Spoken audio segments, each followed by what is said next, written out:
तो work power energy से पहले हम लोगों ने दो टॉपिक पढ़े हैं, टॉपिक कह लें यूनिट कह लें, बड़े बड़े टॉपिक पढ़े हैं। पहला था काइनेमेटिक्स और दूसरा था Newton's laws of motion. Kinematics की पूरी कहानी किसके अराउंड घूमती है? गिवन एक्सेलेरेशन के लिए हम लोग वेलोसिटी और डिस्प्लेसमेंट की बातें करते हैं, नहीं। अब वो एक्सेलेरेशन जीरो हो सकता है, कांस्टेंट हो सकता है या वेरिएबल हो सकता है। हम लोगों ने तीन कैटेगरी की बातें करी थी, है ना। गिवन एक्सेलेरेशन के लिए एस और वी के बारे में बात करना।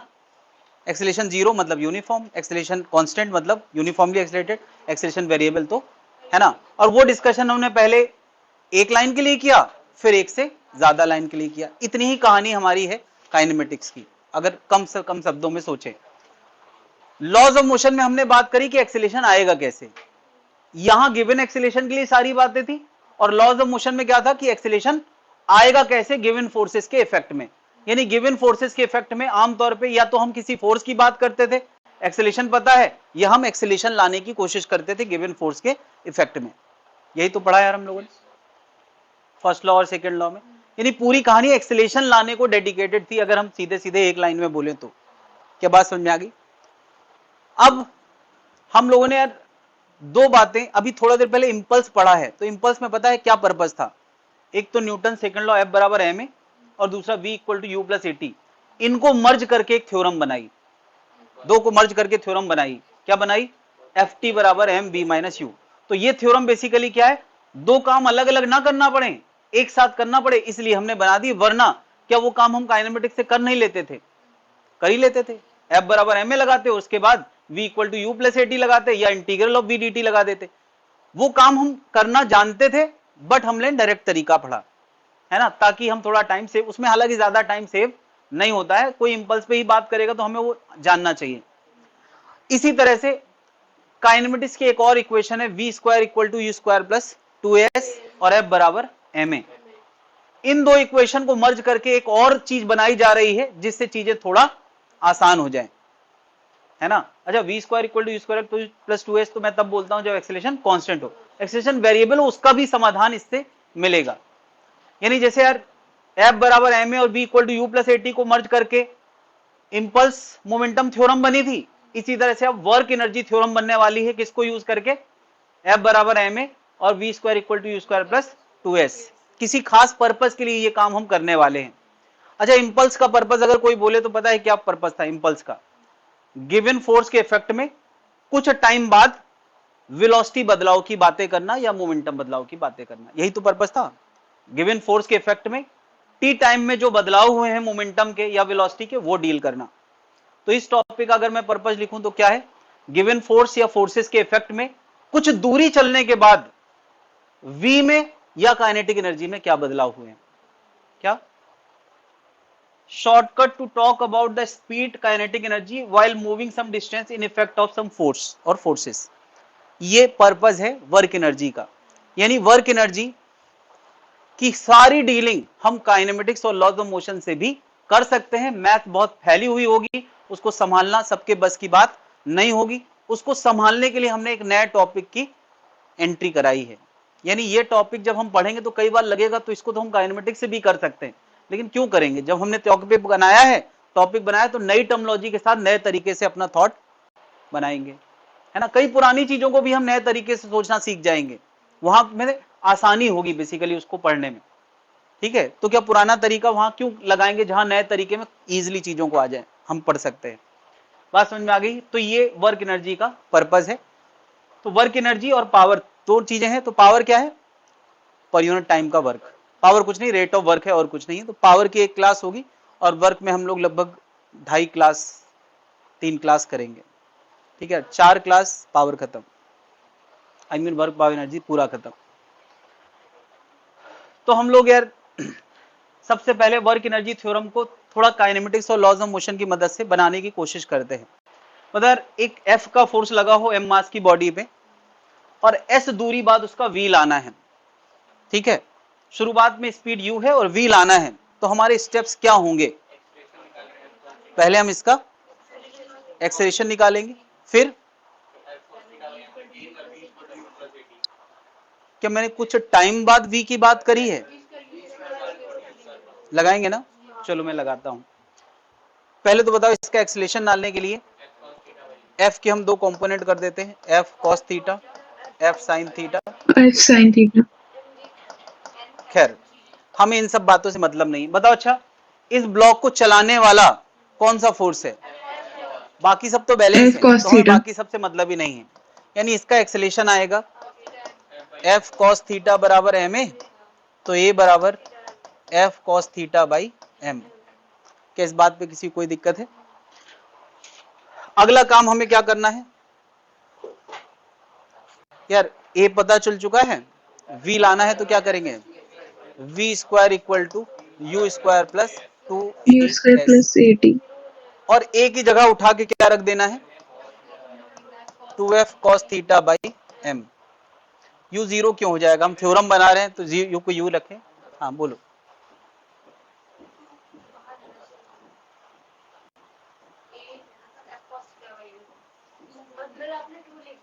ओ ठीक, v स्क्वायर u स्क्वायर यहां ले आते हैं तो ये बन जाएगा 2fs cos theta by m। m इधर पहुंचाते हैं, m v square minus u square बन जाएगा, और 2 इधर ले आते हैं तो ये क्या बन जाएगा, fs cos थीटा। और अब इस नई लाइन को कुछ नाम दे देते हैं, थोड़ा अच्छा लगेगा नाम, है ना, जब भी कोई नई चीज आती है तो हम उसको नाम दे देते हैं। इसका क्या नाम देने का मन कर रहा है तुम्हें पता है इसलिए, वरना ऐसा कोई चिल्ला के बता थोड़ी रहा हमें वर्ग बोलो। तो उस समय किसी के मन में आया कि इसको वर्ग बोल देते हैं, तो उसने वर्ग बोल दिया, है ना, half m v square minus half m u square. इसको हम बोलने वाले हैं के फाइनल माइनस के इनिशियल, जहां के का मतलब क्या है, काइनेटिक एनर्जी। काइनेटिक एनर्जी के है, के फाइनल हो गया हाफ एम बी स्क्वायर, के इनिशियल हो गया हाफ एम यू स्क्वायर। तो डेल्टा के मतलब हो गया के फाइनल माइनस के इनिशियल, यानी कुल मिला के वर्क बराबर क्या आ गया, चेंज इन काइनेटिक एनर्जी। ठीक है, ये किसी के दिमाग में आया हुआ कि हम इतना सब रायता नहीं फैलाएंगे, हम सीधे आखिरी लाइन को समझेंगे। क्या इस आखिरी लाइन में u f s theta m ये सब पता हो तो सीधे वी लाया जा सकता है कि नहीं, है ना। यही पर्पस है, यही पर्पस है कि हम इतना सब काम से बच के सीधे आखिरी लाइन को समझना चाहते हैं। ठीक है, तो अभी बताएं जरा, इसमें एक फोर्स लगा था, एक फोर्स लगा था, तो एक फोर्स और डिस्प्लेसमेंट का टर्म आया है, एक वर्क का टर्म आया है। अगर एक से ज्यादा फोर्स लगे होते तो बहुत सारे फोर्स वर्क वाले टर्म आते। अच्छा दूसरी बात, अभी हमने क्या जंक्शन लिया है कि वर्क फोर्स कैसा है, अगर कांस्टेंट माना तभी तो ये लगा सकते हैं, क्या फोर्स वेरिएबल भी तो हो सकता था। चलो हम दूसरे थॉट के साथ फिर से एक बार वर्क एनर्जी बनाते हैं। अभी मैंने किस थॉट के साथ वर्क एनर्जी बनाई है कि फोर्स कांस्टेंट है, मैंने क्या माना है कि एफ कांस्टेंट है। ये हमने जो डील किया है केस 1 उसमें एफ कैसा माना है, कांस्टेंट, तभी ये फॉर्मूला काम करेगा। ठीक है, यहां मैंने वर्क किसको लिखा है, वर्क लिखा है एफ एस कॉस थीटा को, जहां एफ फोर्स है, एस डिस्प्लेसमेंट है, और थीटा क्या है, डिस्प्लेसमेंट है, और थीटा क्या है, angle between F vector and S vector. Done. चलो अब मैं कह रहा हूं कि अगर यही डिस्कशन हम फिर से करें और फोर्स वेरिएबल होता तो हमारी कहानी में क्या ट्विस्ट आता। चलो फोर्स एस का फंक्शन है, अगर फोर्स एस का फंक्शन है, किसी का भी फंक्शन हो तो वेरिएबल होता है कि नहीं, तो हमारा acceleration again f cos theta by m आएगा, क्योंकि एफ एस का फंक्शन है तो एक्सेलेरेशन भी एस का फंक्शन आएगा, एक्सेलेरेशन भी एस का फंक्शन आएगा। अब यार अगर एक्सेलेरेशन एस का फंक्शन हो तो हमारे वी लाने के स्टेप्स क्या होते थे। यस हम इस फॉर्मूले में ए को क्या लिख देते थे, v d v by d s. M को इधर पहुंचा दें, और ds को कहां पहुंचा दें, उस side, f cos theta into ds। और अब क्या लगा दें, integration both side, f cos theta ds। तो यार ये काम हम कर नहीं रहे हैं, हम बस सिंबॉलिकली लिख रहे हैं, क्योंकि f का फंक्शन दिया नहीं है। दिया होगा तभी तो हम इंटीग्रेशन परफॉर्म नहीं करना है, बस ये डेफिनेशन सामने लाना है। नहीं, लेफ्ट साइड हम इंटीग्रेशन कर रहे हैं।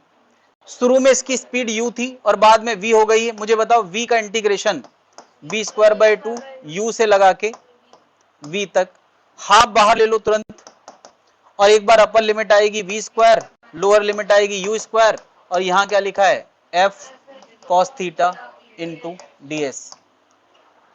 इसको क्या नाम देने का मन कर रहा है? अरे अब मन क्या, अभी तो किया है, half m v square minus क्या के फाइनल माइनस के इनिशियल है, तो इसका क्या नाम देना चाहिए? Obviously work.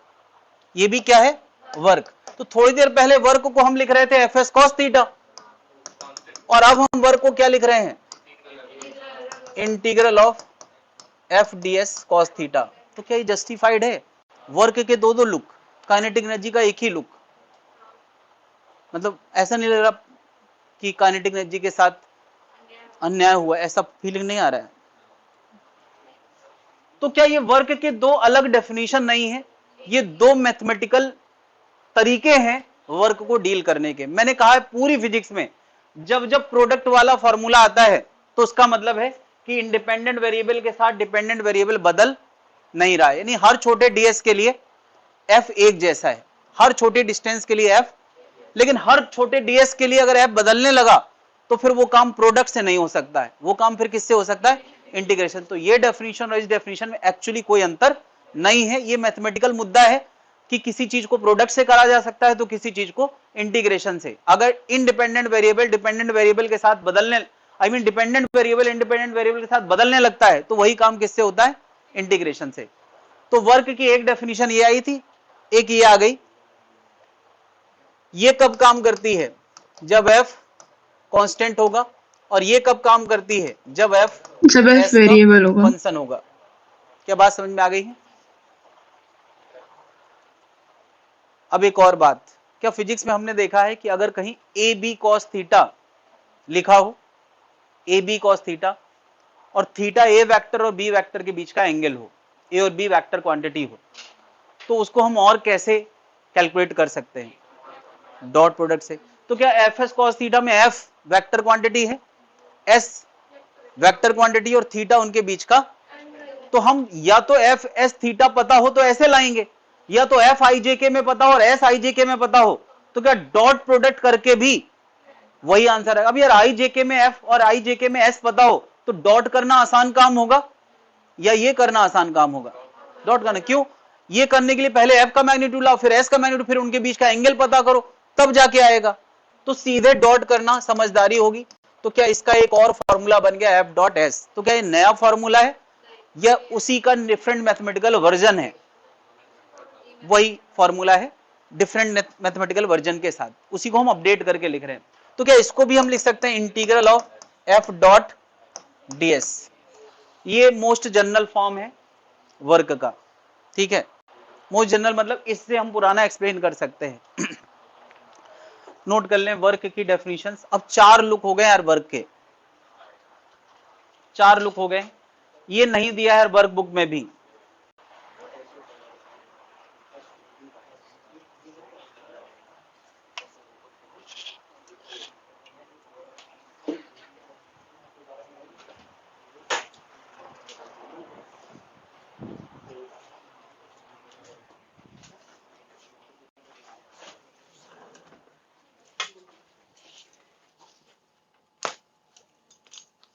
इसमें ना नंबर ऑफ पेज और कवर पेज ये लिखवा दिया करिए, ठीक है। आप फोटो खिंचवा के भिजवा देना।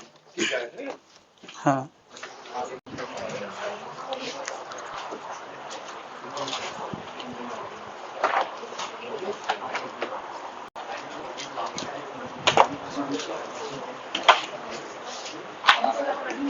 दो पास कर दो,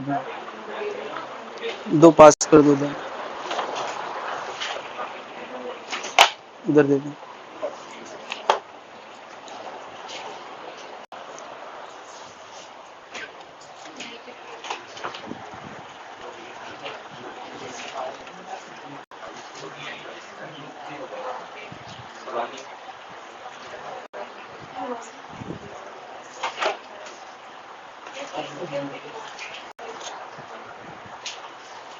ये एक कम है, 19 पेज ही है क्या?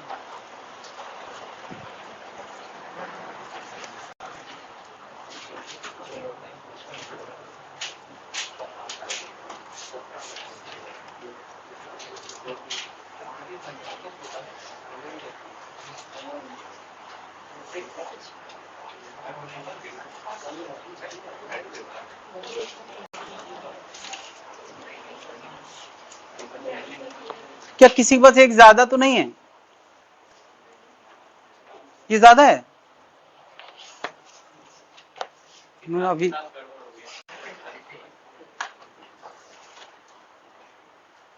हाँ, हिसाब गड़बड़ हो रहा था यार।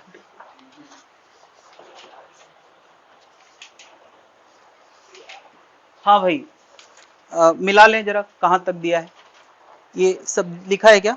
ये लिखा है? ठीक। हाँ, इतनी जगह में सब एडजस्ट करना है। और वर्क देखो नीचे डेफिनेशन बगल में लिखी है, ये सब लिखा है, बस इतना लिखना है। इतने भर की उतनी जगह दी गई भाई, जितने में जस्ट काम बन जाए, जस्ट काम बन जाए। अभी क्यों ज्यादा क्यों देंगे यार? एक तो इतने साफ सुथरे पेज मिल रहे हैं, मोटे मोटे पेज मिल रहे हैं, ऊपर से इतना बढ़िया कवर चमकता हुआ मिल रहा है तुम लोगों को। इससे पहले वाले मॉड्यूल पता ही होंगे, मॉड्यूल क्या, वो असाइनमेंट जो मिलता था स्टेपल वाला, अक्सर लग जाता था उंगली में। अरे हाँ, तो वो उससे बेटर इस बार एक साथ रहेगा कम से कम।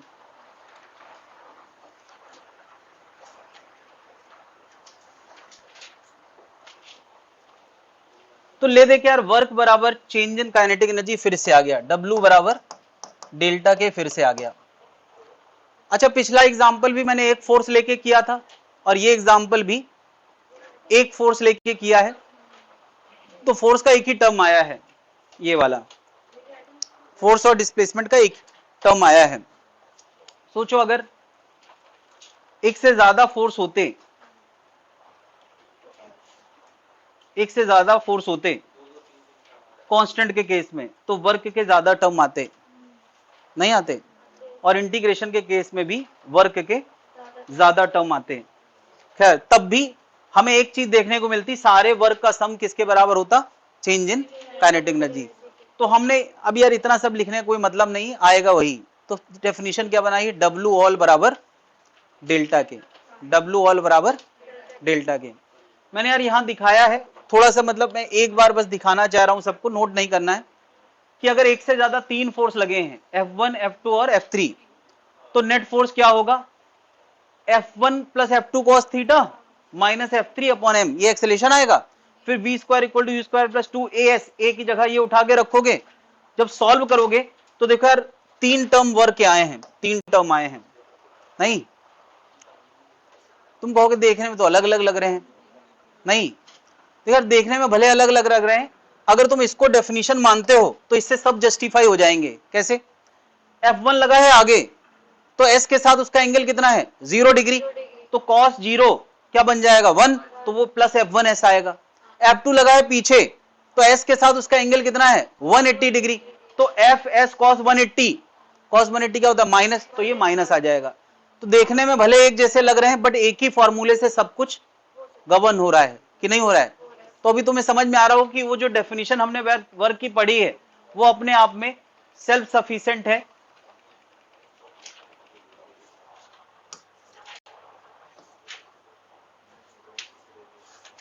ये जो डेफिनेशन मैंने दिखाई है, वर्क बराबर एफ एस कॉस थीटा या integral F D S cos theta, ये सारे केसेस को अपने आप कवर करेगा, चाहे वो सेम डायरेक्शन में हो, चाहे वो अपोजिट डायरेक्शन में हो। ये वर्क के चार फॉर्मूले हैं। अगर फोर्स कांस्टेंट है तो ये, वेरिएबल है तो ये। काइनेटिक एनर्जी को लेकर ज्यादा बात करने लायक कुछ है नहीं, फिर भी अब कोई ये कह सकता है सर वर्क को लेकर इतनी देर तक बोले हैं आप, काइनेटिक एनर्जी के लिए दो शब्द बोले। तो मैं काइनेटिक एनर्जी को लेकर दो शब्द बोल रहा हूं, काइनेटिक एनर्जी। ओके, थोड़ा और बोल देता हूं, हाफ एम वी स्क्वायर इसका फॉर्मूला है। ठीक है, देखो यार, जब तक मास और वेलोसिटी दिया है तो ये फॉर्मूला यूज करेंगे। कई बार क्या होता है, मोमेंटम दिया होता है और मास दिया होता है, P और M गिवन है, तो हम इस फॉर्मूले में थोड़ा चेंज करते हैं काइनेटिक एनर्जी लाने का। इसमें क्या करते हैं हम लोग, M से ऊपर और M से नीचे मल्टीप्लाई कराते हैं।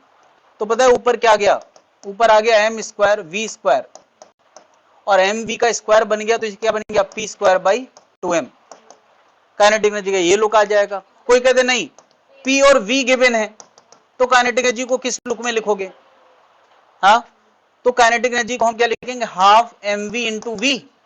तो एम वी को P लिख दो, तो ये क्या बन जाएगा, P इंटू वी। तो as per the requirement, as per the, जैसे कई बार क्वेश्चन ऐसे आएंगे कि काइनेटिक एनर्जी के रेशियो बताओ, दो ब्लॉक अलग अलग वेलोसिटी पे है लेकिन मोमेंटम सेम है, तो तुम K1 बाई K2 क्या लिखोगे, मोमेंटम सेम है तो कट जाएगा V1 बाई V2। कोई कहते कि नहीं मोमेंटम सेम है मास अलग अलग है, तो K1 बाई K2 क्या बन जाएगा, M2 बाई M1। तो ये फॉर्मूला फिर काम का नहीं। अगर कोई कहते वेलोसिटी सेम है, काइनेटिक एनर्जी का रेशियो बताओ, तो वो आएगा M1 बाई M2। तो एज पर द सिचुएशन हमें देखना है कौन सा फॉर्मूला कब लगाना पड़ेगा। तो काइनेटिक एनर्जी के लिए थोड़ा और बातें अगर लिखना चाहे तो ये लिख सकते हैं, वहीं नीचे जहां काइनेटिक एनर्जी की चर्चा है वहीं जगह पे लिख दो, बगल में। उधर देखो बगल में जगह है कि नहीं, उधर उधर उससे पहले वाले पे। अच्छा, हेडिंग दिए है, गुड इनोवेशन यार, मैं कितना काम कर रहा हूं भाई।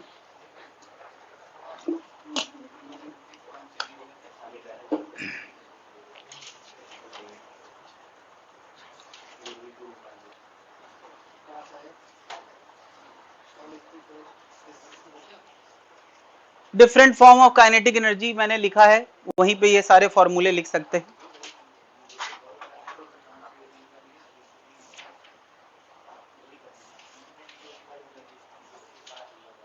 डिफरेंट फॉर्म ऑफ वर्क ये हैं, ठीक है।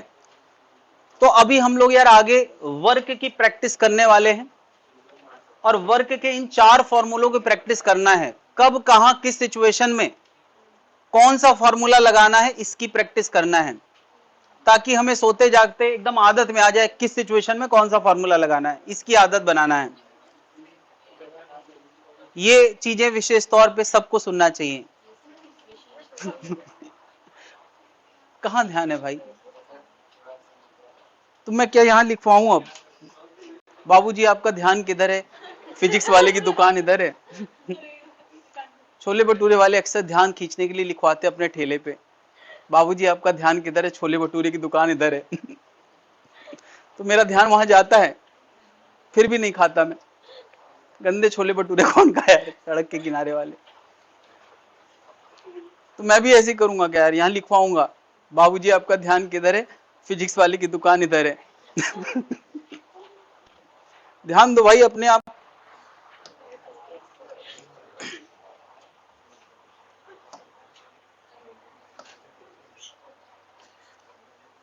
तो ये डिफरेंट सिचुएशंस हैं जिनमें हमें वर्क का फॉर्मूला लगाना है। तुम्हें खुद डिसाइड करना है कब, कहां, कौन सा फॉर्मूला लगाया जाए। इसमें कोई मदद नहीं है, बस तुम शुरू हो जाओ। तुम अगर बहुत इंसिस्ट करोगे तो मैं पहला क्वेश्चन सबसे आसान वाला बता दूंगा। मत करो यार फिर।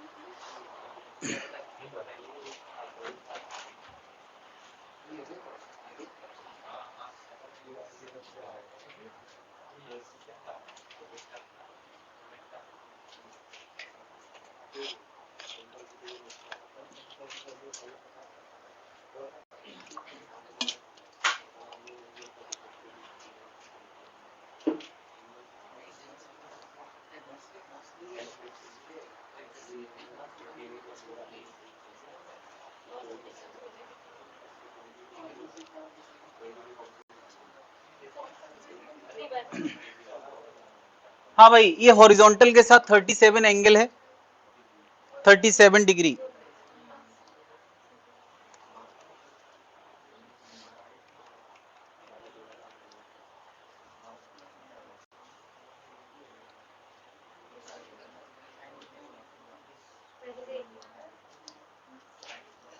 हॉरिजॉन्टल के साथ 37 डिग्री एंगल है और हॉरिजॉन्टल लाइन में ये चला है।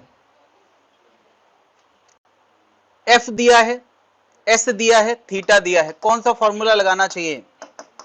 F S cos theta, F है 20, एस है 5, कॉस 37, कॉस 37 की वैल्यू सबको पता ही होना चाहिए 4/5, तो आंसर आ गया 80 न्यूटन मीटर, जिसको अब हम साइंटिस्ट के नाम पे जूल बोलते हैं। फोर्स की न्यूटन, डिस्प्लेसमेंट की मीटर, तो न्यूटन मीटर को हम अब जूल बोलने लगे हैं साइंटिस्ट के नाम पे। कितने लोगों का आ गया यार 80? ऐसा कोई जिसका ना आया हो? वो एकदम मतलब शर्म से एकदम भर जाना चाहिए, गिल्ट से भर जाना चाहिए अगर नहीं आया तो। अगला क्वेश्चन, फोर्स वेक्टर लुक में दिया यार 4i कैप 5j कैप और बॉडी 2,2 से 6,5 तक गई है, कौन दिखाना चाहता है?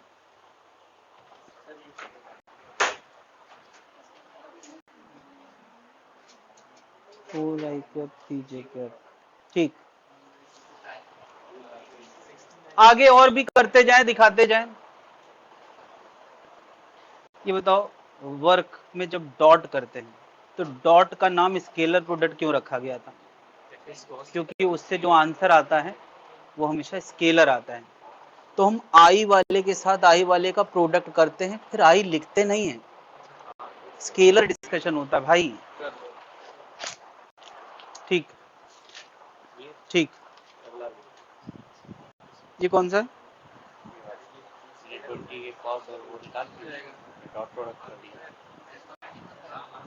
इसमें दूसरा एंगल क्या किया है? अच्छा हाँ ठीक है ठीक है। इसमें मैंने क्या किया, इसका मैंने 10 दिया, मैंने 10 का cos 30 मान के मैंने वो निकाल लिया वेक्टर, फिर इसका वो निकाल दिया, डॉट प्रोडक्ट कर दिया। इसका बेटर तरीका लगा सकते थे, ये थोड़ा गंदा है। 30 क्या है 30? ठीक, एक मिनट फिर से दिखा कर हमने भी आई जे जैसे सुनेगा। ठीक है, करो जरा। ठीक है, आगे बढ़े।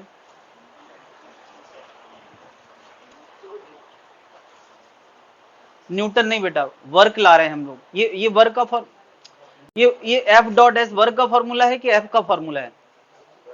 हाँ ठीक है, आगे अगला करें। ठीक है, अगला करें।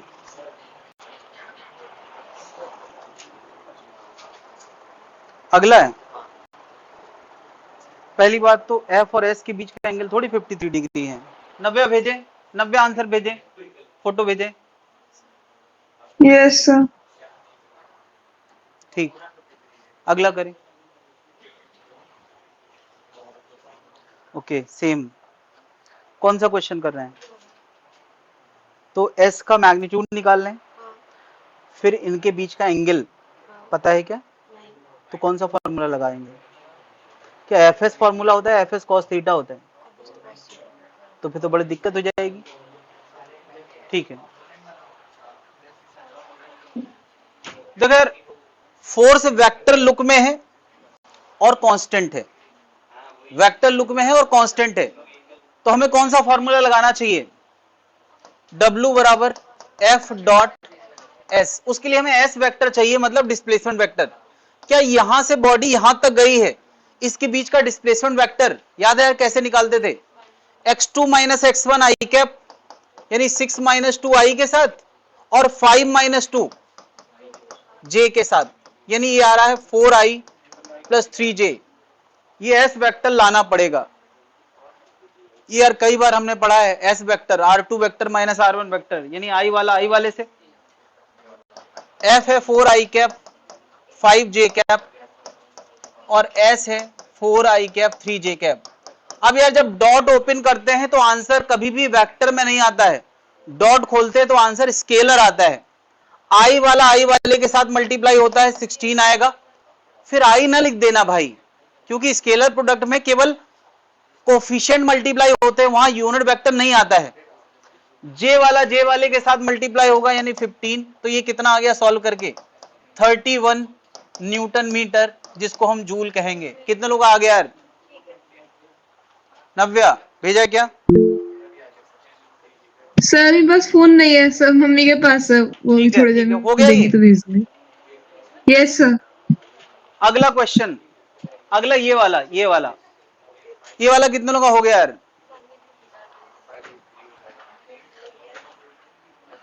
एफ को वेक्टर बनाया है, सोचिए।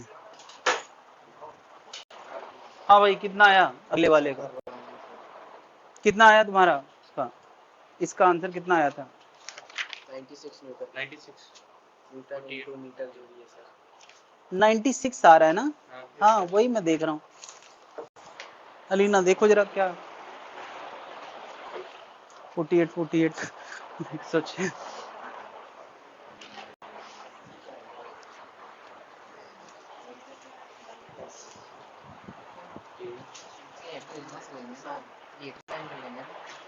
वो एंगल दिया ही नहीं है, कैसे लोगे? तो कुछ और ट्राई करो। फिर अगले वाले में बड़ी समस्या है, डिस्प्लेसमेंट और फोर्स के बीच का एंगल नहीं दिया है। अरे ये एंगल तो हॉरिजॉन्टल से दिया है, हमें तो बीच का एंगल चाहिए होता है। तो क्या यहां पे हम एफ एस कॉस थीटा नहीं लगा पाएंगे? क्या लगाना चाहिए? तो क्या डिस्प्लेसमेंट को हम वेक्टर में लिख सकते हैं आराम से। कोई चीज 0 0 से 4,3 गई है तो उसका डिस्प्लेसमेंट वेक्टर में क्या लिखा जा सकता है? 4i कैप 3j कैप, ये 4 आगे 3 ऊपर गया है, तो डिस्प्लेसमेंट तो सीधे ही पता चल गया वेक्टर में।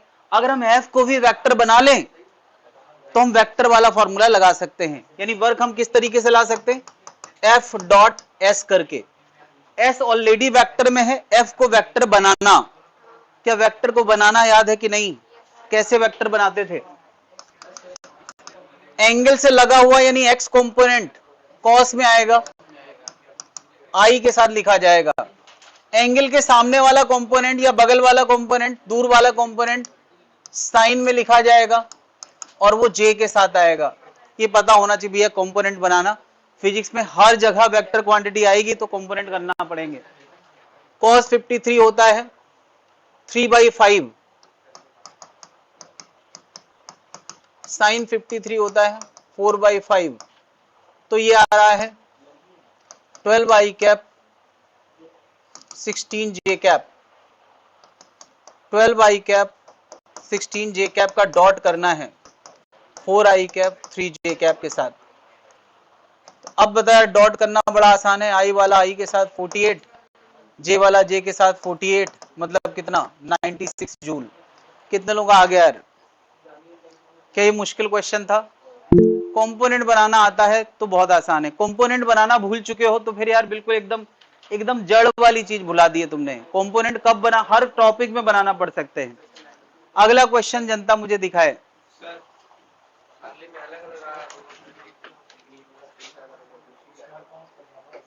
ठीक ठीक,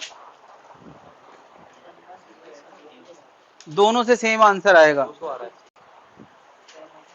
किससे? वेक्टर से। 10 cos 30 हो गया 5i, और ये हो गया 5√3 j, और ये आएगा 20 cos 30 आएगा, cos 60 आएगा root cos 60 1/2 10i 10√3j 20 cos 60 कितना होगा? 10i।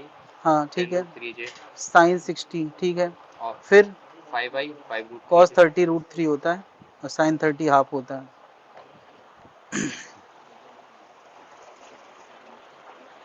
हाँ भाई,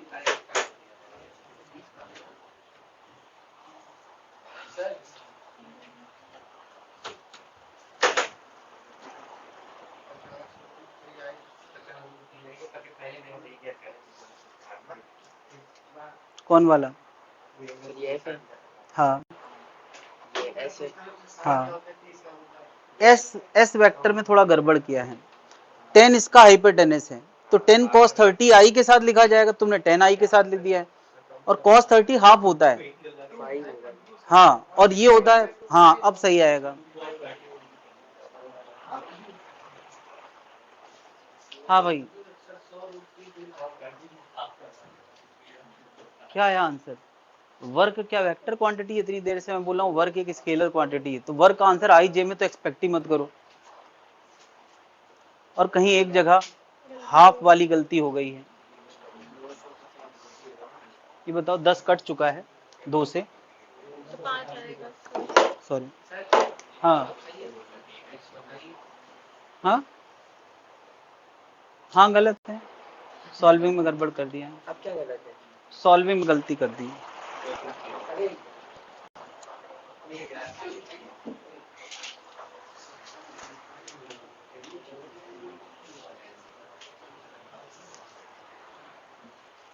हाँ भाई, कौन सा फॉर्मूला लगाने का मन कर रहा है?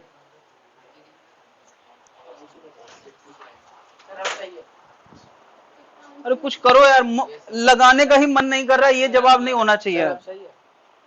क्या आंसर नहीं पता यार, सही कर रहे हो। हाँ अभी भी गलत ही है। ये 5√3 आएगा, ये 5 आएगा। हाँ भाई, क्या लगाने का मन कर रहा है? 2 फॉर्मूले हैं, 4 फॉर्मूले हैं हमारे पास, 4 में से कौन सा लगाना चाहिए? हाँ एफ एस कोस थीटा। देखो इन दोनों के बीच का एंगल हमें सीधे नजर आ रहा है कि नहीं? ये 60 है, ये 30 है, तो इन दोनों के बीच का कितना होगा? हाँ हाँ, मेहनत से भी यही आया है, स्मार्ट वर्क से भी यही आएगा। 100√3 आ रहा है। देखो जरा, इसको करने के 2 तरीके हैं, एक बहुत गंदा और एक बहुत अच्छा। किससे पहले बनाऊं? अच्छे वाले से। नहीं यार, फिर अच्छा वाला उतना अच्छा लगेगा नहीं, पहले गंदा वाला करते हैं। देखो यार, एस का मैग्नीट्यूड दिया है, वेक्टर नहीं दिया है, तो तुम एस का पहले वेक्टर बनाओगे। कैसे बनाओगे? 10 cos 30 आई कैप 10 sin 30 जे कैप, तो ये आ जाएगा 5√3 आई 5j। बहुत मेहनत के बाद cos 30 sin 30 रटा होगा तो। फिर तुम किसको वेक्टर बनाओगे? फोर्स को वेक्टर बनाओगे। कैसे? 20 cos 60 आई कैप, ये 60 डिग्री पे है ना हॉरिजॉन्टल के साथ, प्लस 20 sin 60 जे कैप, 20 sin 60 जे कैप, तो ये आंसर आएगा 10 आई कैप 10√3 जे कैप। जब cos 60 sin 60 रख दोगे और फिर कौन सा फॉर्मूला यूज करोगे? फिर फॉर्मूला यूज करोगे W बराबर F डॉट S। इन दोनों का डॉट प्रोडक्ट करोगे।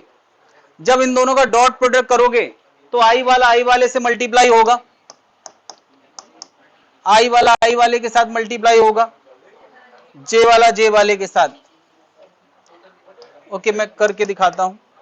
5√3 आई के साथ 5j के साथ और 10 आई के साथ 10√3 j के साथ।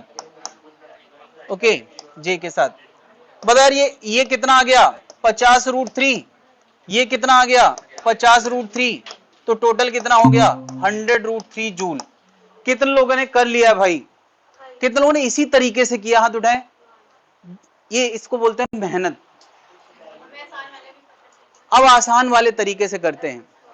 नहीं सर, वो बचपन में हमें सिखाया गया है मेहनत करने वालों की कभी हार नहीं होती। तो देखो यार, जब मेहनत और उसका ऑल्टरनेट स्मार्ट वर्क मौजूद हो तो फिर उसमें से क्या चुनोगे?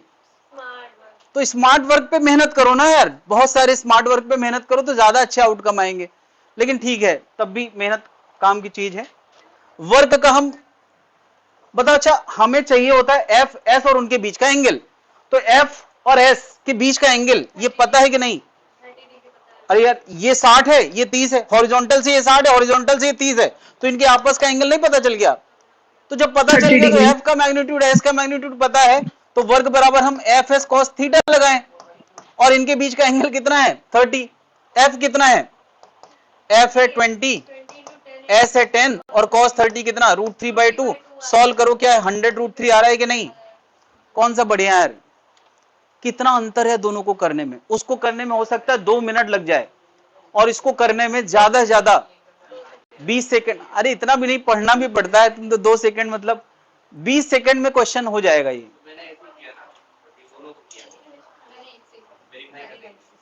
पहले किससे किया? पहले इससे किया ना? वही पहले इससे जिसने किया उसकी तारीफ है। ब्रेंजल ने दिखाया था मुझको ऐसे। 53 वाले में बता रहे थे क्योंकि एक दूसरा तुम्हारे दिमाग में जब रोज रोज स्मार्ट वर्क करो तो स्मार्ट वर्क ही तैरेगा, फिर दूसरा वाला ख्याल आएगा ही नहीं। तो इतना मेहनत करो स्मार्ट वर्क पे, वही पहले आए तुम्हारे दिमाग में। तो यार ये वाला गंदा और बेहद गंदा तरीका है, जब इजी तरीका मौजूद हो। गंदे पे कुछ बस में रहे। हाँ,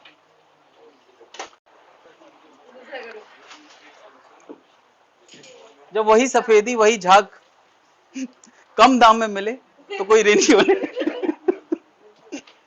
एक ऐड आता था यार, वही सफेदी और वही झाग कम पैसों में मिले तो कोई महंगा वाला पाउडर क्यों ले। तो क्या तुम महंगा वाला पाउडर लेना चाहोगे?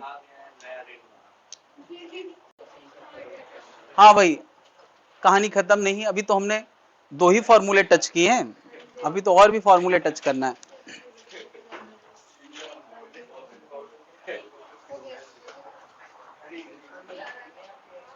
के को कांस्टेंट की तरह यूज करना है। के कांस्टेंट है, के टर्म में ही आंसर आएगा। आंसर मुझे याद नहीं, एक दो लोगों का देख के ही याद आएगा। पहला आया है 64 के, दूसरा 2x² + 4y3। ठीक, बट क्यों 0 से 2 और 0 से 4 लिमिट नहीं थी? ठीक कह रहा था। अच्छा, तुम मना रहे हो और उसका कॉपी कर रहे हो। मना कर देता यार ये होता है कॉन्फिडेंस, अच्छे लोगों को गलत कर देता है। हाँ भाई, वर्क के लिए कौन सा फॉर्मूला चूज करना चाहेंगे? यार इसके लिए हम कौन सा फॉर्मूला यूज करने वाले हैं? तो यार जब तक एक लाइन का डिस्कशन हो तब तक वेक्टर वाला ना चुने, आसान वाला चुने। बताओ फोर्स कांस्टेंट है या वेरिएबल? फोर्स कांस्टेंट है या वेरिएबल? वेरिएबल है कि नहीं है? वेरिएबल है। और वेरिएबल है तो वेरिएबल के 2 फॉर्मूले थे, एक था integral of F D S cos theta और एक था एफ डॉट एस। तो एफ डॉट एस तब यूज करेंगे जब वेक्टर लुक होगा, यहां वेक्टर लुक नहीं है, एक लाइन का क्वेश्चन है। फोर्स आगे लगा है, डिस्प्लेसमेंट भी कहां हो रहा है? आगे, तो थीटा कितना हो गया? 0 डिग्री, तो तुरंत cos 0 तो पक्का कर दो। अच्छा बताओ, एक्स लाइन में कोई चीज चले तो ds और dx एक ही चीज होती है कि अलग अलग? ds का मतलब s का चेंज, डिस्प्लेसमेंट का चेंज, और dx का मतलब होता है x कोऑर्डिनेट का चेंज, दोनों एक ही चीज होती है। तो मैं इस वर्क के फॉर्मूले को f dx लिखने वाला हूं, और f क्वेश्चन में दिया है कि नहीं दिया? क्या दिया है? kx3, तो रख देते। बिना रखे वो इंटीग्रेबल लुक थोड़ी है यार, जब तक हम उसी वेरिएबल में चीजों को नहीं लिखेंगे तब तक इंटीग्रेशन। तो अगर यहां dx लिखा है तो यहां भी dx होना, x का टर्म होना चाहिए, k बाहर आ जाएगा। x³ का इंटीग्रेशन करना है कहां से कहां तक? यार x की शुरुआत हुई है 0 पे और एंड कहां हुआ है? 4 पे, तो 0 से लेके 4 तक हमें इसे इंटीग्रेट करना है। और इंटीग्रेशन करना तुम्हारे बाएं हाथ का काम है, जो लोग बाएं हाथ से करते हैं, बाकी लोग दाएं हाथ से करें। x³ का इंटीग्रेशन होगा x की पावर 4/4, एक 4 बाहर निकाल लेते हैं, अंदर आएगा 4 की पावर 4 - 0 की पावर 4, तो ये 4 से एक 4 की पावर 4 कटेगा, तो ये आएगा k × 4³ यानी 64 k जूल। कितने लोग आ गया यार ये? डन। अभी मौका है यार सबके पास आखिरी क्वेश्चन करने का, फिर ये ना कहना कि टाइम नहीं मिला, नहीं तो हम कर देते। देखते अभी आंसर, मुझे पता नहीं, मेथड सही है, यही आना चाहिए। और कोई? हो गया? कितना आया आंसर? आंसर कितना आ रहा है बेटा? लिमिट भी तो रखना है, x कहां से कहां तक बदला है, y कहां से कहां बदला है। फिजिक्स में लिमिट के बिना तो पूरा ही नहीं होता है। ये कब तो हमें पता चलेगा कि वर्क एक स्केलर क्वांटिटी है? क्या ये आंसर IJ में आ सकता है?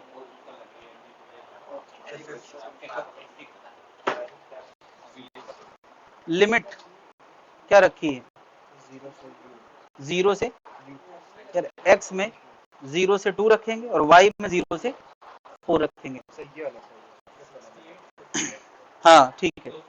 68 जूल कितने लोग आ गया है?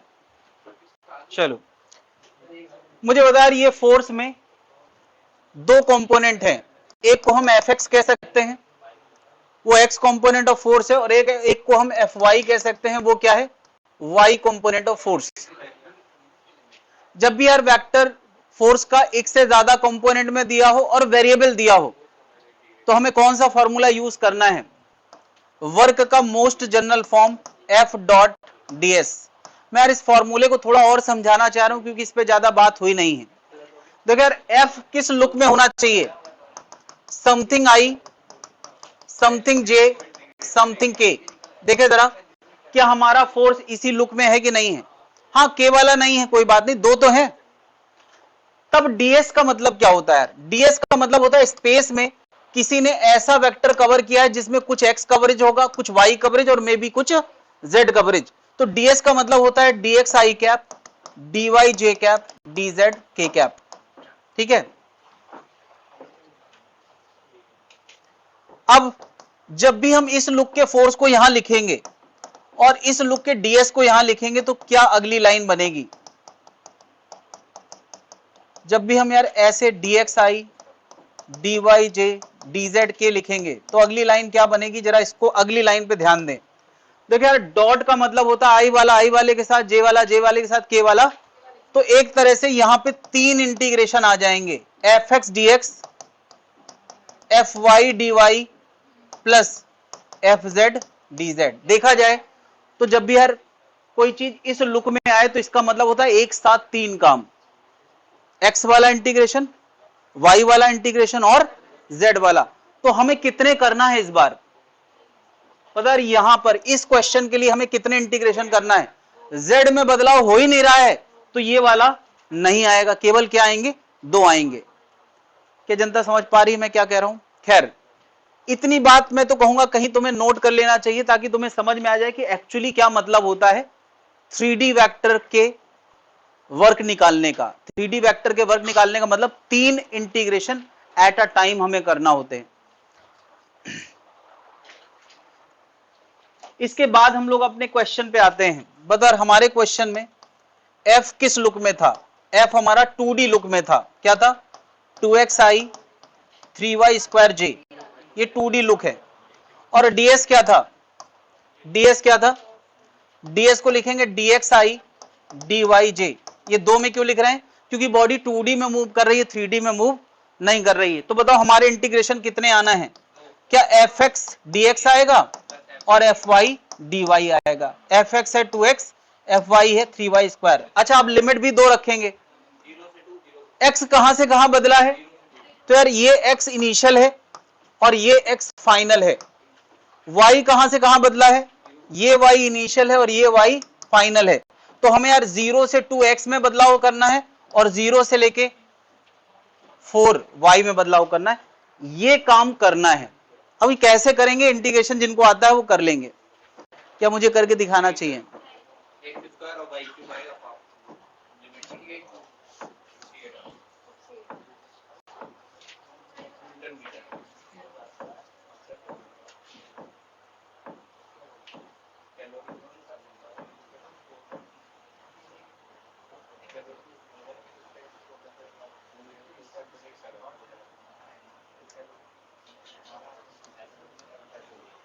तो यार हमें वर्क के लिए क्या ये लाइन सीधे समझ में आ रही है? तो जरूरी नहीं इतना सब नाटक करने की, लेकिन ये नाटक समझ में आना चाहिए कि ये क्या चल रहा है।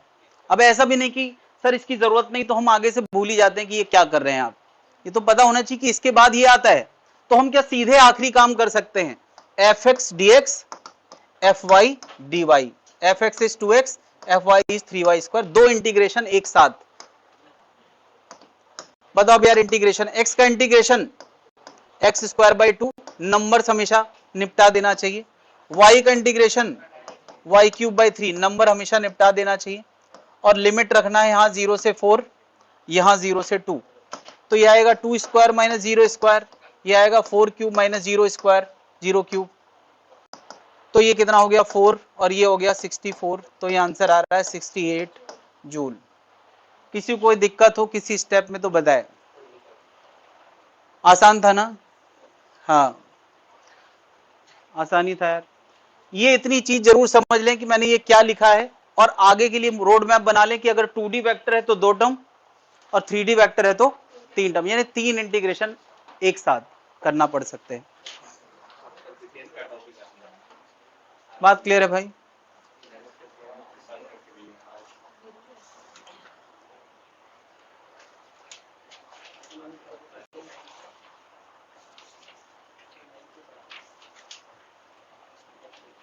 कोई दिक्कत है भाई?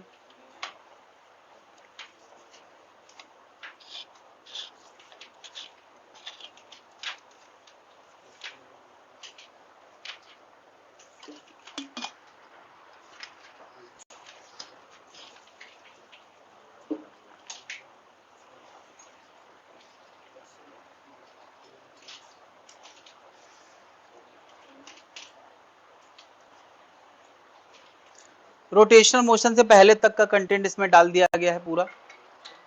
अब इसके बाद सीधे रोटेशनल मोशन में नया मॉड्यूल मिलेगा।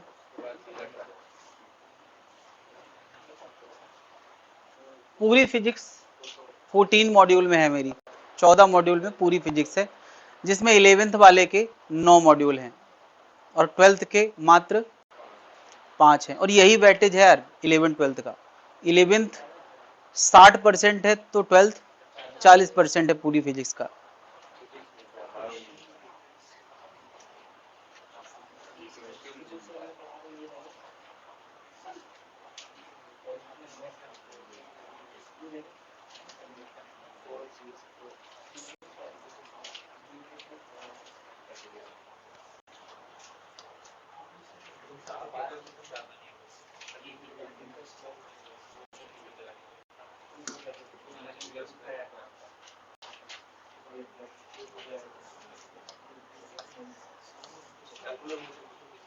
तो देखो यार, वर्क जैसा हम जानते हैं कि थोड़ा सा व्यवहारिक टर्म है, हमने हमेशा सुना है वर्क मतलब कोई मेहनत किसी ने करी है, दैट इज वर्क। बॉडी से पसीना आ रहा है, हम कुछ कर रहे हैं, दैट इज वर्क। तो जैसे मैं कहता हूं यार, एक दीवार है और इस दीवार पे एक आदमी ने टास्क दिया था कि शाम तक इस दीवार को खिसकाना है।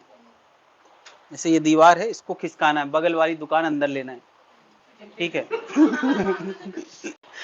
पहले मेरी वो दुकान थी केबल, जहां मेरा ऑफिस हुआ करता था। खिसका खिसका के देखो अभी 2 हो गई, इसको और खिसकाना है, फिर 3 हो जाएंगे अपनी। तो मुझे बताओ यार, इसको सुबह शाम तक टास्क मिला है और इसने प्रॉपर एसी कौन चलाता है लेबर्स के लिए, तो एसी बंद करके इसको सुबह शाम तक का टास्क दिया। मैंने कैमरे से देखा, काफी मेहनत कर रहा था, पसीना बहा रहा था। दोपहर को उसको भूख लगी, 2 बजे लंच किया, फिर काम करना शुरू किया। शाम को 6 बजे तक इसने इस पे धक्का लगाया, तो डिस्प्लेसमेंट कितना हो गया? क्या बॉडी चलेगी? नहीं। मैं शाम को आया, मैंने वर्क की डेफिनेशन लगाई, F(s cos थीटा), तो फोर्स राइट था, डिस्प्लेसमेंट उसी डायरेक्शन में उम्मीद थी मगर हुआ नहीं। तो S क्या है? 0, cos थीटा कुछ भी बना रहे, वर्क क्या है? 0। मतलब वो जो पसीना बहा रहा है, मेहनत कर रहा है, उसका क्या? तो उसका वर्क से कोई लेन देना। वर्क एक मैथमेटिकल टर्म है जो आया था, उसका किसी ने नाम कर दिया वर्क। तो इसका ये मतलब थोड़ी हुआ कि हमने पसीना बहाया तो मेहनत होगी तो वर्क होगा, नहीं। अगर डिस्प्लेसमेंट नहीं तो वर्क नहीं। लेकिन वर्क नहीं तो पैसा नहीं, ये नहीं चलेगा। वो शाम को पैसा तो लेगा ही। अभी मैं ही फालतू का काम कराऊं तो उसको उससे क्या लेना देना। वो भी सोच रहा होगा कि यार ऐसे ही मिलना चाहिए लोग रोज। वर्क का हमारी भावनाओं से कोई लेन देना नहीं है। ये कुली है, ये पहले आईटी की तैयारी किया करता था। कुछ हुआ नहीं, पैसा ऐसा खर्च हो गया, करना पड़ा। तो ये कुली है और एक जगह से दूसरी जगह सामान लेके जा रहा है। मान लिया मैंने, प्लेटफॉर्म ही काफी लंबा था, गोरखपुर जैसा प्लेटफॉर्म था, बहुत बड़ा, 1 किलोमीटर का। तो ट्रेन पकड़ने के लिए एक प्लेटफॉर्म, उसी प्लेटफॉर्म से उसी प्लेटफॉर्म में इसने शिफ्ट किया।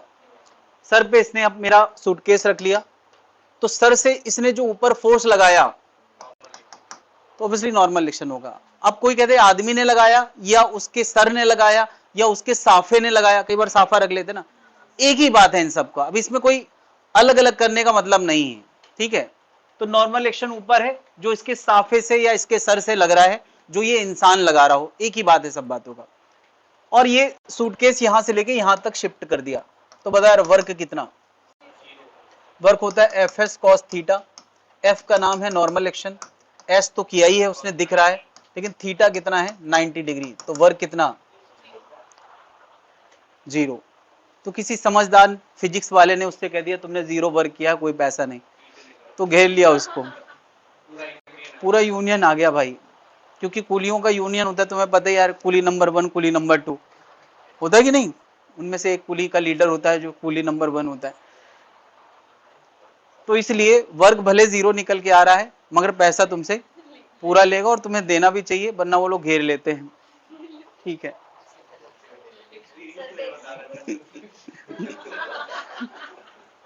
एक्सपीरियंस से ही आदमी सीखता है, और क्या। तो कोई फिजिक्स वाला ही ये काम कर सकता है, और कौन करेगा। एफ एस कॉस थीटा निकाल के मैंने उसको प्रॉपर प्रूव किया, दिखाया उसको, देखो यार वर्क 0 आ रहा है।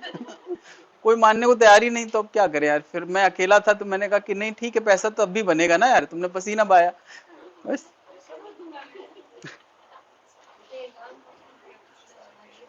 तो फिर से यार एक बार मैंने सोचा कि चलो, एक आदमी को मैंने एक प्लेटफॉर्म से दूसरे प्लेटफॉर्म सामान पहुंचाने के लिए बोला। जमीन पे चलने का तो वर्क 0 होता ही है। बताओ जब ये आदमी h ऊंचाई हमारे सामान को शिफ्ट करेगा यहां से यहां तक, ऑब्वियसली सीढ़ी h ऊंचाई की है, तो आदमी भी h ऊंचाई चलेगा, सामान भी h ऊंचाई चलेगा, तो ये आदमी ऊपर क्या लगाएगा? Normal action. ऑब्वियसली ऐसे नॉर्मल एक्शन का रिजल्ट तुम जानते हो कितना होता है, किसके बराबर होगा? आदमी स्लोली ऊपर जाएगा, कोई एक्सलेट करते थोड़ी जाएगा यार, सीढ़ी में एक एक पैर रख के आराम आराम जाएगा। तो नॉर्मल एक्शन का मैग्नीट्यूड कितना है? mg के बराबर। तुम n में भी आंसर दे सकते हो। अगर उसने h हाइट तक ऊपर शिफ्ट किया है, वर्क का कौन सा फॉर्मूला लगाने का मन कर रहा है? मूव्ड अप में एफ एस कॉस थीटा। मुझे बताओ f की जगह में क्या लिखना चाहिए? n। s की जगह क्या लिखना चाहिए? h। थीटा की जगह कितना लिखना चाहिए? 0। अच्छा n mg के बराबर है, तो मैं n को mg लिख देता हूं, h cos 0 1 होता है, तो यानी नीचे से ऊपर लाने में, मूव्ड अप में वर्क कितना हो गया? mgh। ठीक है, इस बार इसने वर्क किया है, और ये होशियार आदमी था, उसने तुरंत मैथ्स में ऐसे दिखाया, मुझे mgh हो गया, और यहीं पे मुझसे पैसा ले लिया। ठीक है, यहीं पैसा ले लिया। मैंने कहा नहीं तुम चलो, अभी वहां उतरने तक का बात हुई है। उसने कहा नहीं पैसे अभी दे दो, बाकी हम काम तो पूरा करेंगे ही। फिर बताओ जब ये आदमी यहां से यहां शिफ्ट हुआ, तब वर्क कितना होगा? 0। वो तो अभी निकाला था यार, कोई वर्क नहीं, 0। फिर बताओ जब ये सूटकेस लेके नीचे उतरा, तब वर्क कितना होगा? डेफिनेशन लगाओ यार, भावनाओं में मत भाओ यार। डेफिनेशन क्या है? वर्क बराबर एफ एस कॉस थीटा। तो मेरा क्वेश्चन है work by agent, work by man, या मैन का साफा, मैन या normal of man, reaction of man, एक ही बात है यार। Normal action of man, work by man, या साफा ऑफ मैन, साफा ऑफ मैन, सब एक ही बात है यार। वर्क निकालना है। तो बता इस समय आदमी ऊपर फोर्स लगा रहा है कि नहीं? कितना लगा रहा है? नॉर्मल, जो कि mg के बराबर है। और डिस्प्लेसमेंट कहां हुआ है? नीचे। दोनों के बीच में, फोर्स और डिस्प्लेसमेंट के बीच में कितना एंगल है? 180 डिग्री का। cos 180 होता है -1, और n की जगह हम mg लिख देते हैं, तो ये -mg। कैसा वर्क हुआ? Negative work. तो इस दौरान वो कुली शांत था, मैंने उसको दिखाया कि देखो यार तुमने नेगेटिव वर्क किया, मेरे पैसे वापस करो। तो उससे पहले ही निकल गया वो, उसको पता था यार कि ये फिजिक्स जानता है, और मैं भी ये फिजिक्स पढ़ा हुआ था ना यार। हाँ वही था, थोड़ी बहुत फिजिक्स आती थी इसको। तो ये पहले ही पहला पैसा वो ले लिया था, वो समझ गया था कि आगे यही होने वाला है। तो इससे पहले मैं उसको आवाज लगाता निकल लिया वो। बिल्ला नंबर मैंने पढ़ नहीं पाया कौन सा है। तो बता ओवरऑल वर्क डन, एक प्लेटफॉर्म से दूसरे प्लेटफॉर्म में यहां तक जाना, फिर यहां आने का ओवरऑल वर्क डन कितना हो गया? फिर plus mgh, plus 0 minus mgh सब मिला दोगे तो कितना आ जाएगा, 0 आएगा।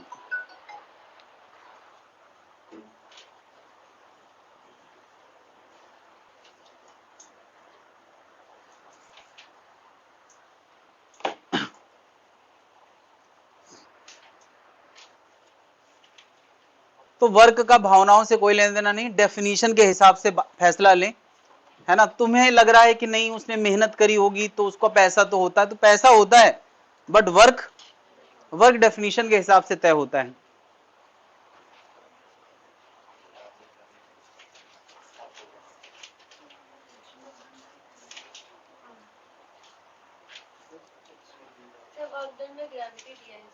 पहले ग्रेविटी दिया है,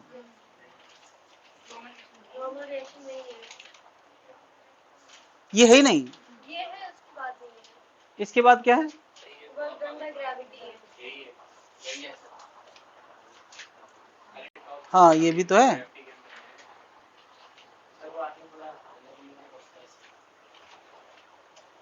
हाँ, हाँ चलो यार, वर्क बाई ग्रेविटी करते हैं। तो फिर ये क्या था,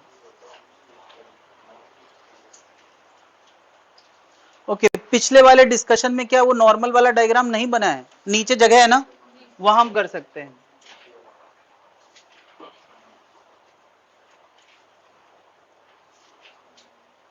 नीचे जगह है ना, तो एक डायग्राम की जगह और बचा लें।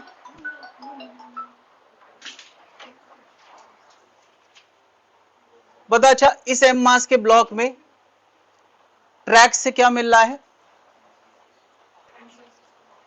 मैं नॉर्मल एक्शन की बात कर रहा हूं। ऑब्वियसली यार mg मिल रहा है नीचे की तरफ, और mg के दो कंपोनेंट होते हैं।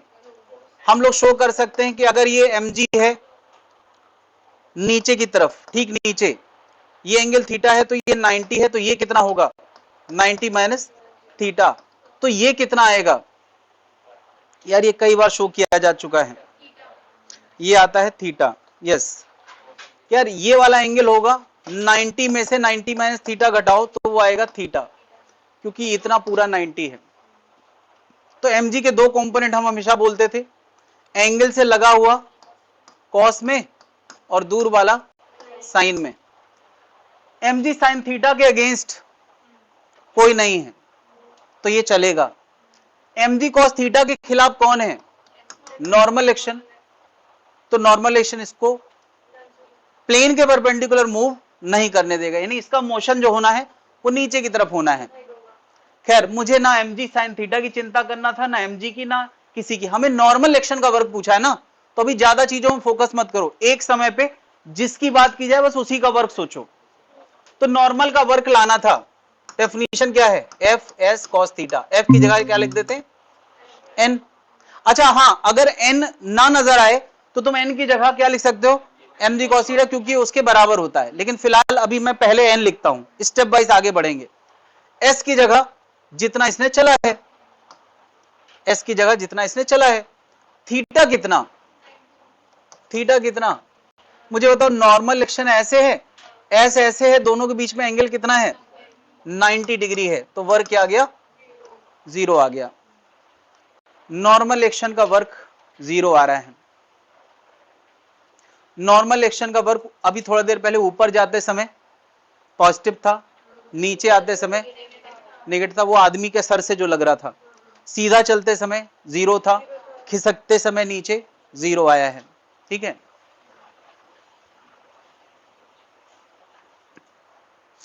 कुल मिला के यार फोर्स और डिस्प्लेसमेंट के बीच में 90 डिग्री का एंगल है, तो वर्क क्या होगा 0 होगा।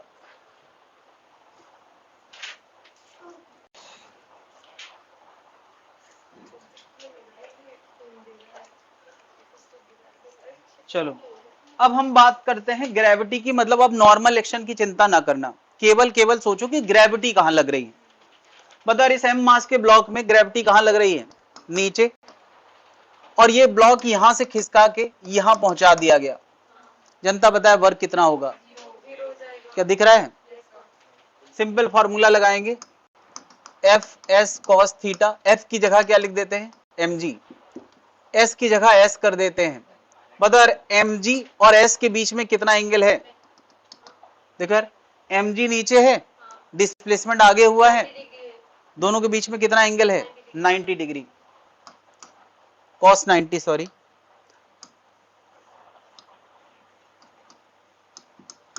cos 90 क्या होता है? 0, तो पूरा वर्क क्या हो जाएगा? 0। तो क्या अभी टॉप टू बॉटम h नीचे आने पर, बॉटम टू टॉप h ऊपर जाने पर और नीचे गिरने पर s दूरी, तीनों के लिए वर्क बता सकते हैं? और ऊपर जाने पर, ये सब ग्रेविटी का बताना है तुम्हें, सब जगह ग्रेविटी का ही फोर्स बताना है। सब m मास का मान लो यार, सबको m मास मान लो। क्या सबका बता सकते हैं? निकाल के रखें फिर मैच कराएं।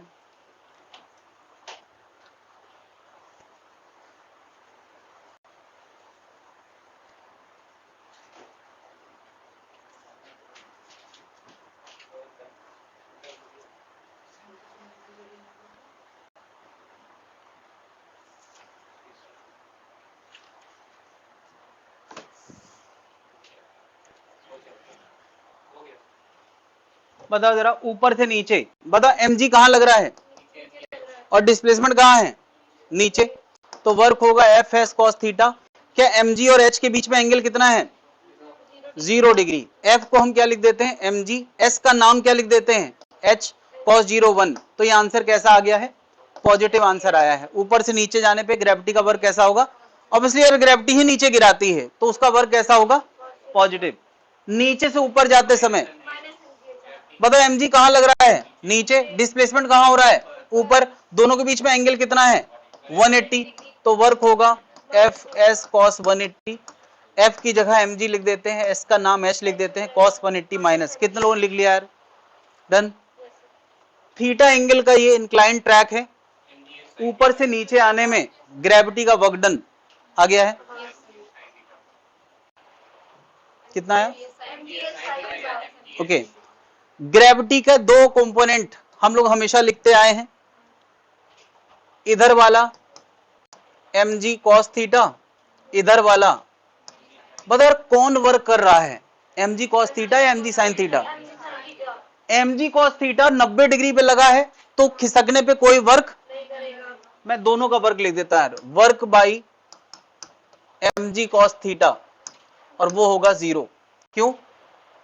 mg cos थीटा और डिस्प्लेसमेंट दोनों कितने डिग्री पे हैं? है ना?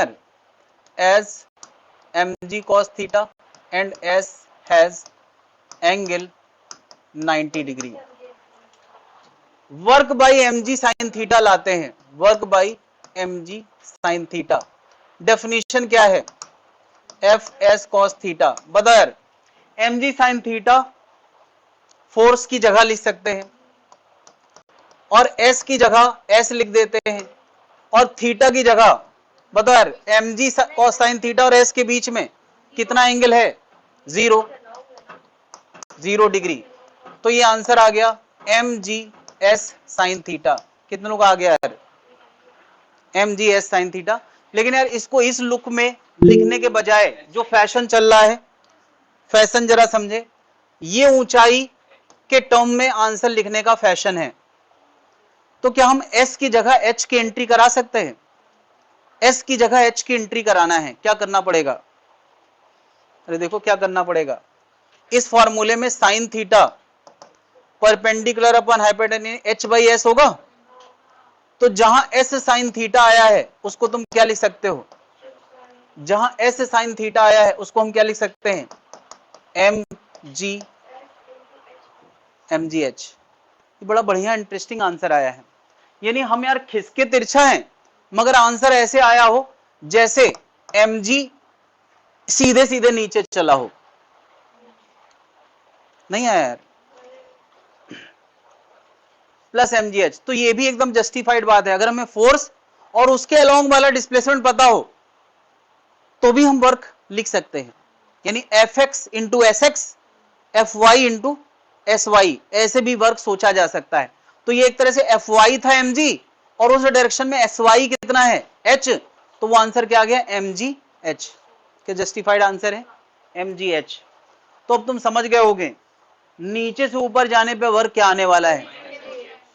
नहीं समझे भाई? mg sin थीटा नीचे लग रहा है और डिस्प्लेसमेंट कहाँ है? ऊपर है। दोनों के बीच में एंगल कितना है? 180 डिग्री। तो इसका वर्क आने वाला है माइनस mgh। यही सब कुछ करके तुम इसको शो कर सकते हो। क्या बात समझ में आ गई यार? ऊपर से नीचे में पॉजिटिव और नीचे से ऊपर में नेगेटिव।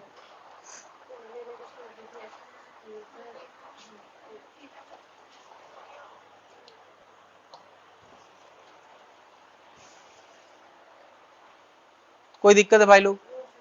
किसी को कोई दिक्कत है अभी बता दे यार। वर्क की शुरुआत हुई है, जैसे जैसे समय बीतेगा फैलना चालू हो जाएगा और फैलने की शुरुआत यहीं से होती है। हेलो, हाँ जी।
मुझे बताओ, एक m मास का ब्लॉक यहां से h1 नीचे आया, यहां से यहां, ठीक है, यहां से यहां आया, तो वर्क कितना होगा यहां से यहां के लिए? mgh1 कितना होगा? mgh1। फिर यही ब्लॉक यहां से यहां आया जिसकी हाइट h2 है, यानी ये हाइट कितनी है? h2। तो वर्क कितना होगा? mgh2। By the same logic, अभी अभी हमने इसका लॉजिक समझा है। तो ओवरऑल वर्क कितना हो गया? वर्क बाय ग्रेविटी पूरा ट्रैक कवर करने में कितना हो गया? mgh1 plus h2। दोनों को जोड़ देंगे कि नहीं? बात समझ में आ रही? सोचो, ये कर्व्ड ट्रैक है और इस कर्व ट्रैक को हम एक नए नजरिए से देखना शुरू करते हैं। ये नजरिया देखो जरा। एक छोटा सा इंक्लाइंड ट्रैक ये जिसकी हाइट h1 है, एक छोटा सा इंक्लाइंड ट्रैक ये जिसकी हाइट h2 है, इसकी h3 है। तो बताओ, एक m मास के ब्लॉक को यहां से नीचे आने में ओवरऑल वर्क कितना होगा? mgh1 प्लस h2 प्लस, क्या बताओ, सारे h मिलके क्या ये हाइट बना देंगे कि नहीं? तो इसका मतलब हम इसका आंसर सिंपली क्या लिख सकते हैं? mgh। यानी अब हम कर्व ट्रैक का भी वर्क निकालने लायक हो गए हैं इस कॉन्सेप्ट की मदद से। यानी अब तक हम सीधी सीधी बातें कर रहे थे, अभी देखो टेढ़ा मेढ़ा कर्व पाथ है, ऐसा टेढ़ा मेढ़ा है, तो भी क्या हम उसका वर्क निकाल सकते हैं कि नहीं? अच्छा, अभी हमने दोनों डिस्कशन किए हैं ऊपर से नीचे के लिए। ये दोनों ही आंसर किसके लिए थे? तो अगर बॉटम टू टॉप कोई पूछे, पता ये टॉप टू बॉटम का आंसर है, तो बॉटम टू टॉप के लिए क्या होगा? तो होगा माइनस mgh। क्या हो जाएगा? यानी एक ब्लॉक को अगर कोई यहां से ऊपर ले जाए, ऑब्वियसली बिना एजेंट के तो जाएगा नहीं, तो ग्रेविटी का वर्क कितना होगा? Minus mgh। ऑब्वियसली यार उसमें एजेंट भी कुछ कर ही रहा होगा, अभी हम एजेंट पे फोकस नहीं कर रहे हैं। ग्रेविटी का वर्क क्या होगा? Minus mgh। लेकिन बिना एजेंट के ये अपने आप ऊपर नहीं जा सकता, इसका मतलब एजेंट का भी कोई रोल होगा। समय आने पे हम एजेंट की भी बात करेंगे। कोई दिक्कत है भाई लोग? बोले। ये तो स्लीप मोड में आ जाते बीच बीच में क्या? जब यार कोई चीज बोलूं तो थोड़ी देर रुक जाया करो यार। तो अगर यहां से यहां तक ये h1 हाइट का इंक्लाइन ट्रैक है, अभी अभी हमने पीछे इंक्लाइन ट्रैक का वर्क निकाला है कि नहीं? कितना होगा? अगर ये h1 हाइट का है तो mg h1, फिर यहां से यहां एक और h2 हाइट का इंक्लाइन ट्रैक है तो उसका वर्क क्या होगा mg, तो दोनों का मिला के क्या हो गया mg h1 प्लस। अब सोचो यार ये कर्व्ड ट्रैक है, उसको हम छोटे छोटे इंक्लाइन से मिलके बना हुआ मान सकते हैं कि नहीं? अगर ये इंक्लाइन h1 हाइट का है तो work mg h1, mg h2, mg h3 सबको जोड़ेंगे तो क्या बन जाएगा, सारे इंक्लाइंट की हाइट, और सारे इंक्लाइंट की ये जो हाइट्स हैं जोड़ोगे तो क्या ये पूरी हाइट के बराबर नहीं हो जाएगा? बस उस चीज का यूज किया है और अब हम कर्व ट्रैक में भी ग्रेविटी का वर्क लाने की स्थिति में आ गए हैं। क्या बात समझ में आ गई है?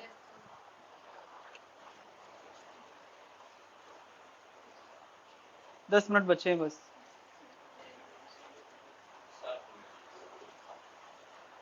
फ्रिक्शन, मुझे बताओ, बिना एजेंट के पहली बात तो ये चलेगा नहीं। एजेंट इतना ताकतवर होना चाहिए जो फ्रिक्शन को ओवरकम कर लिया, और फ्रिक्शन कहां लग रहा है, पीछे। तो ये स्टैटिक होगा या काइनेटिक? यार सीधी सी बात है यार, खिसकेगा तभी तो वर्क की बातें होंगी, खिसका ही नहीं तो लगे हुए वर्क का क्रेडिट नहीं मिलता है, लगे रहने से वर्क का क्रेडिट नहीं मिलता है। और मान लिया इसको s दूरी खिसका दिया गया तो बता यार वर्क बाय काइनेटिक फ्रिक्शन क्या होगा? एजेंट पे मत फोकस करो, एजेंट पे फोकस नहीं करो, केवल तुम किस पे फोकस करो, काइनेटिक फ्रिक्शन का।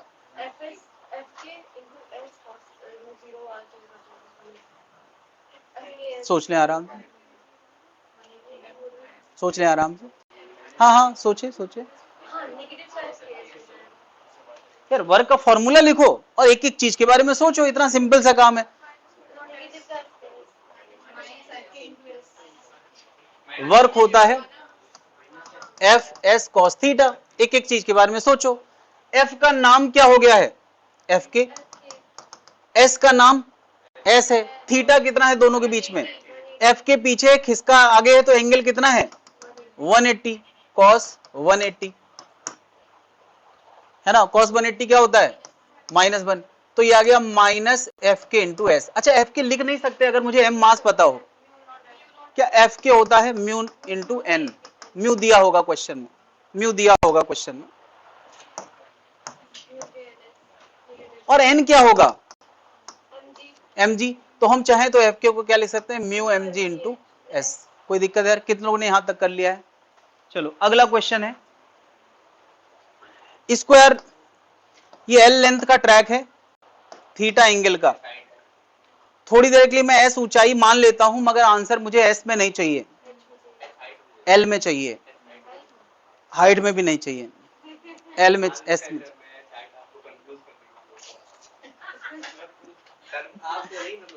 हाँ कर लो कंफ्यूज, मेरे को ही करो।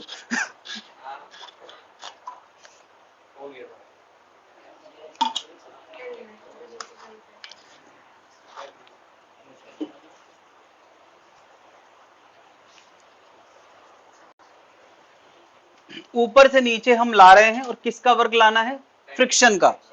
अब mg पे फोकस मत करो, बस फ्रिक्शन पे फोकस करो। बताओ फ्रिक्शन कहां लगता है, पीछे लगता है, नाम होता है एफ के और इसका मैग्नीट्यूड होता है म्यू इंटू एन।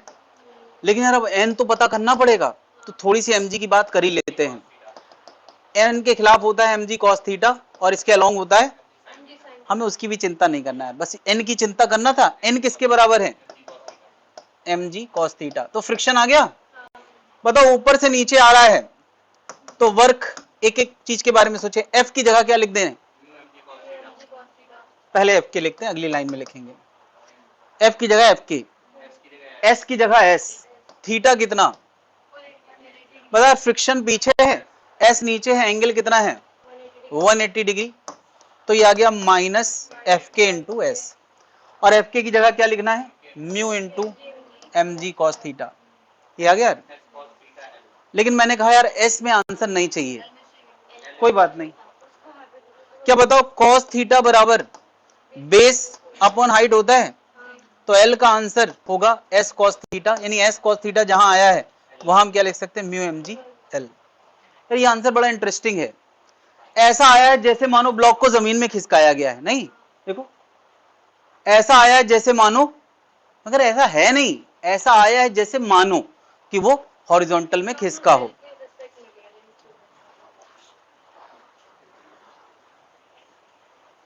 तो जरूरी इतना ही बढ़िया आता? नहीं मतलब उससे आ गया है इसलिए हम बात कर रहे हैं।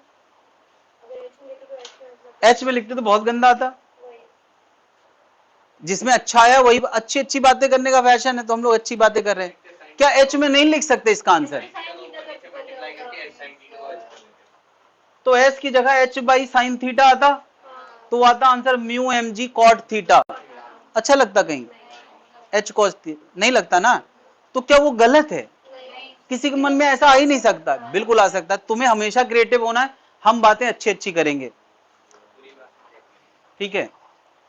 मुझे बताओ, ये पूरा ट्रैक L1 L लेंथ का है, इसमें ये L1 है और ये L2 है।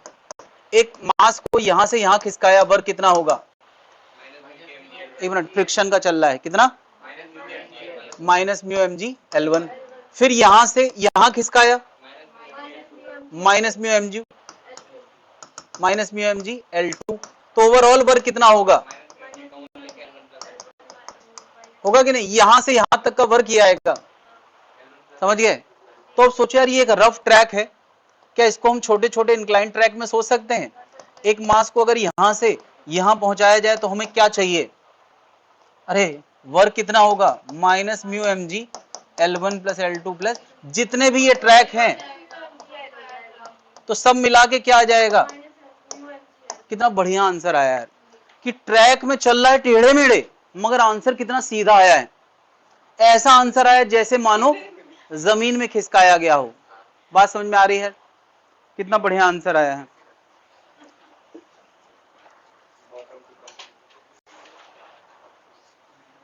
कोई दिक्कत है भाई लोग? इसके बाद स्प्रिंग का डिस्कशन है अगला। हाँ बस है, बस ये तो क्वेश्चन आ गया। अच्छा स्प्रिंग का वर्क है, ठीक है।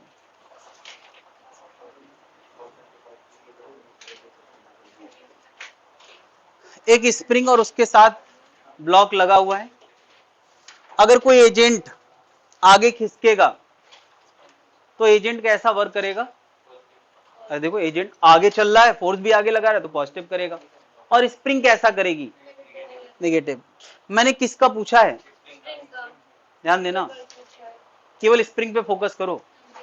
बगैर अगर ये ब्लॉक अभी बिल्कुल नहीं खिंचा है तो स्प्रिंग बिल्कुल फोर्स नहीं लगा रही, लेकिन जैसे ही खिंचेगा एक्स तो वैसे ही के एक्स का फोर्स लगाएगा। एक मिनट, फोर्स का मैग्नीट्यूड के एक्स है, फोर्स का मैग्नीट्यूड, साइन आइन के चक्कर ज्यादा ना पालो, थोड़े से चक्कर पालो। फोर्स का मैग्नीट्यूड के एक्स है और खिसक रहा है उधर। अच्छा, ये कांस्टेंट फोर्स है या वेरिएबल? चार में से कौन सा फॉर्मूला यूज करना चाहिए वर्क के लिए? वर्क का formula integral of F D S cos theta. चलो बगैर फोर्स स्प्रिंग कहां लगा रही है? पीछे। खिसक कहां रहा है? तो थीटा 180 हो गया। अब ध्यान देना यार, यहां मैग्नीट्यूड लिखना है, अब साइन आइन मतलब दोबारा लिख देना। एफ की जगह हम क्या लिखने वाले हैं? के एक्स। और क्या डीएस को डीएक्स लिख दें, कोई दिक्कत है? कॉस 180 क्या हो गया?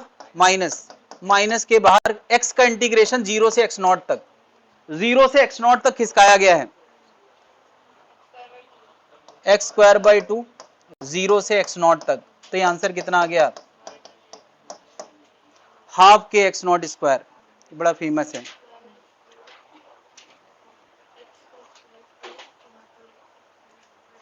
अच्छा बताओ, एजेंट का इस दौरान कितना होगा? एजेंट का प्लस होगा। क्यों? एजेंट आगे लगा है, स्लोली चलाया गया है। एजेंट का क्या होगा? प्लस हाफ के एक्स नॉट स्क्वायर। अच्छा यहां मैंने 0 से x नॉट लिमिट लगाई है, अगर x1 से x2 खिसकाया गया होता तो पता है वर्क में क्या आंसर आता? तब ये आंसर आता, x1 से x2 लिमिट रखते तो एक बार आता x2 स्क्वायर माइनस, तो वो आंसर आता माइनस हाफ के x2 square minus x1 square. मैं दोनों लिख देता हूं यार, इसमें क्या आता? माइनस हाफ के x2 square minus x1 square. ये एजेंट का है, सॉरी एजेंट में पॉजिटिव आएगा और स्प्रिंग में नेगेटिव आएगा। क्या अंतर आया? समझ में आया मैंने क्या बोल दिया इतनी देर में? हाँ भाई विशेष, समझ में आया मैंने क्या बोल दिया? ये भी समझ में आ गया? ये वही तो पूछ रहे हैं हम। -12 के एक्स स्क्वायर था, लिमिट x1 से x2 डालोगे तो एक बार x2 स्क्वायर आएगा, फिर एक बार upper limit minus lower limit. यहां से हमने चीजों को बदल दिया है। क्या इसके बाद मैं होमवर्क देने की स्थिति में हूं?